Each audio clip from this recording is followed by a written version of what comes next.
Have you ever felt stuck or unmotivated during your PhD? That is a totally normal feeling to have, and it doesn't mean that you're not cut out for this.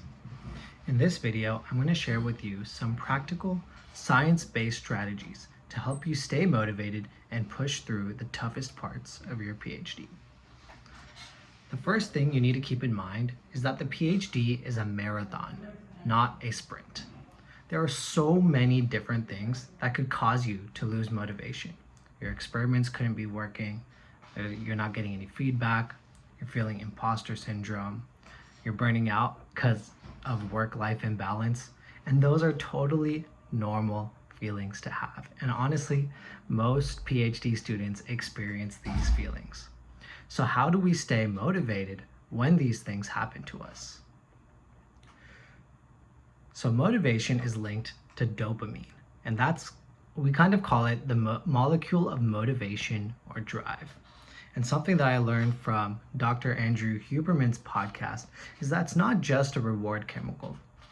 It increases when you pursue goals, not just when you achieve them. So to optimize your dopamine levels, the trick is you gotta learn to enjoy the process, not just the outcome.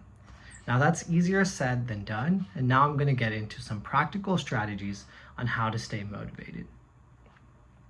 The first thing you can do is to break up the PhD into smaller pieces. The PhD is only overwhelming because it's such a long-term project. Chances are you haven't done something over the course of 5 years before, at least not a singular project. So once you break a PhD down into much smaller pieces, and we kind of already have systems to do that, like with your aims or by papers or by years, etc. And these smaller pieces are not going to be as overwhelming as the entire thing. You can kind of think of it as like running a marathon. So I recently ran a half marathon, and while you're running the marathon, you're constantly thinking, okay, now I did 1 mile. Now I did 5 miles. Now I did 8 miles. You keep thinking of it in terms of milestones, and you kind of feel this sense of accomplishment every time you reach one of these milestones, and it really helps keep you motivated. So what you can do is set shorter term goals. So by week, by month, or even by day, to create this sense of progress to keep you motivated throughout this super long process.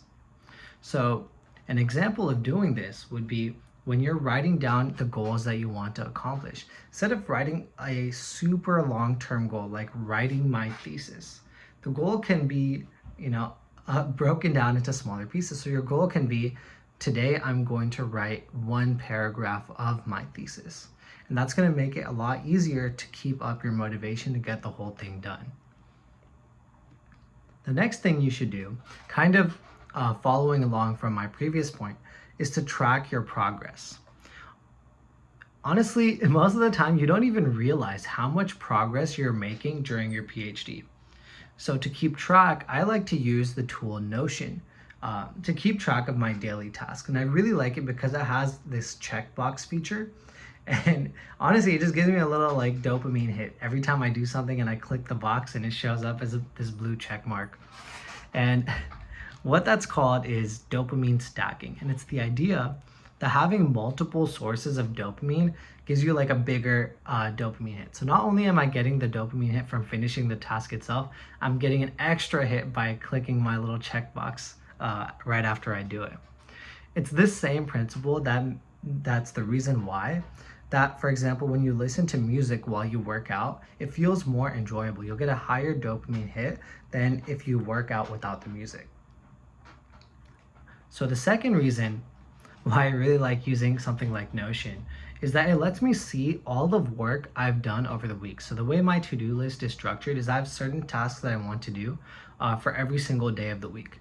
And I reset it every Sunday to reset my week. And kind of as I go through my week, I can see all the different things that I've done. And it's really nice to keep me motivated throughout the week. So whenever you start to lose motivation, you can start to look back at the progress that you've made, and it's going to reignite your motivation. And it also serves as kind of a visual cue that releases dopamine that keeps you more motivated.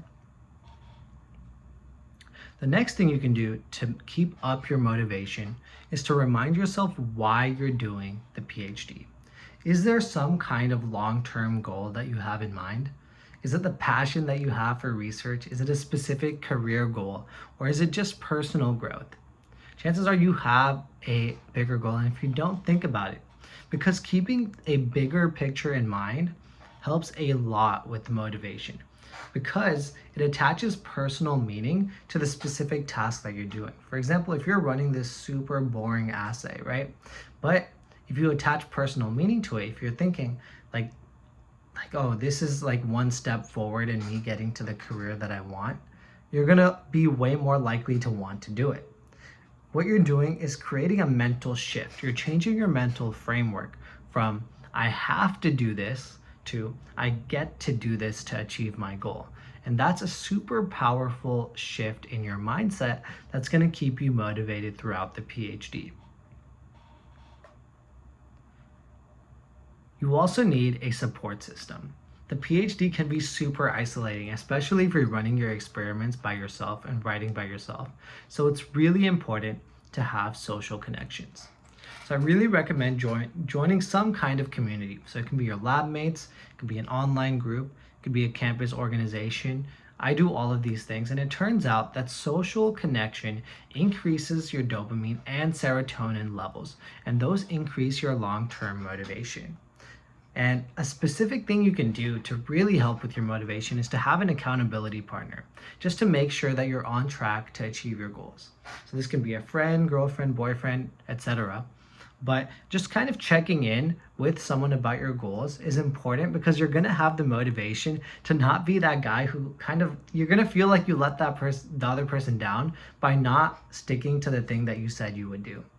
And this could even be like someone that you sit next to in lab, or someone you walk by when you're getting to your desk, something like that. It's just nice to have someone that you're telling your goals to and keeping updated on your progress, so you have this kind of social level of motivation as well. You also need to build good habits. So I say this a lot on this channel, but you need to take care of your body and your mind if you want them to take care of you. And it's amazing. It's honestly incredible how just building good habits over time has improved my mental status and my ability to even honestly just work more.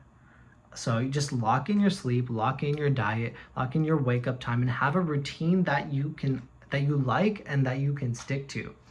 And that will help you build discipline. And when you build discipline, the motivation will follow. Kind of in that vein, you need to learn to set boundaries. So if you never take a break from doing work, you're definitely you're definitely gonna burn out. So for example, this could mean no doing work after 8 p.m., no working on weekends, or whatever it is for you. Use your break time to do things like exercise, do your hobbies, and sleep, which are going to improve your mental clarity and help you actually just think more clearly to do your PhD. It's going to make your working hours more productive. And if you've tried all of these different things and if you're still really stuck, something that I recommend doing is to try changing your environment. It can honestly do wonders. Sometimes if I'm like in a rut, I'll work from home, I'll work from a coffee shop, or I'll work with friends. And that helps me kind of reset my motivation. And the idea here is that novelty, like doing something new, boosts your dopamine. And just a simple change can give you the boost that you need. So another thing that I do kind of to use this like novelty hack is to work on a different academic task. Like for example, if I'm struggling to write, I don't know, like an abstract for a conference, and I just cannot seem to get motivated. What I'll do is for some time, I'll move on to something different. I'll start running an experiment. I'll take a break for a little bit of time, then I'll come back to it, and then I'll have kind of a fresh perspective, and I'll be a lot more motivated to work on that original task as well. The final tip that I'm going to give is to celebrate the small wins. Every small achievement in your PhD counts, even if it's submitting an abstract, presenting a talk, or even just like your PI telling you that he's proud of you and getting good feedback from a lab meeting are all important milestones. And you need to celebrate these milestones along the way if you don't want to burn out. It just makes life more enjoyable that way. The thing is, though, you might have heard this advice before, but you have to be careful to not reward yourself every single time that you do anything, because that can actually increase your dopamine baseline. And then to feel motivated and you need a spike of dopamine, you're not going to feel it as much. So the best way to kind of utilize your body's dopamine system to take advantage of this is to introduce intermittent rewards, so that sometimes you reward yourself after a productive day, but sometimes you don't. And that will keep your motivation high. So I'm going to wrap up this video by telling you that motivation is not constant. We all feel dips. We all feel stuck during our PhDs. But having good systems in place can keep you moving forward during your PhD. I encourage you to experiment the different tips that I talked about and see what works best for you. A huge inspiration for this video was Dr. Andrew Huberman's podcast on dopamine, and I will link it in the video description. So hit the subscribe for more PhD tips. Thank you.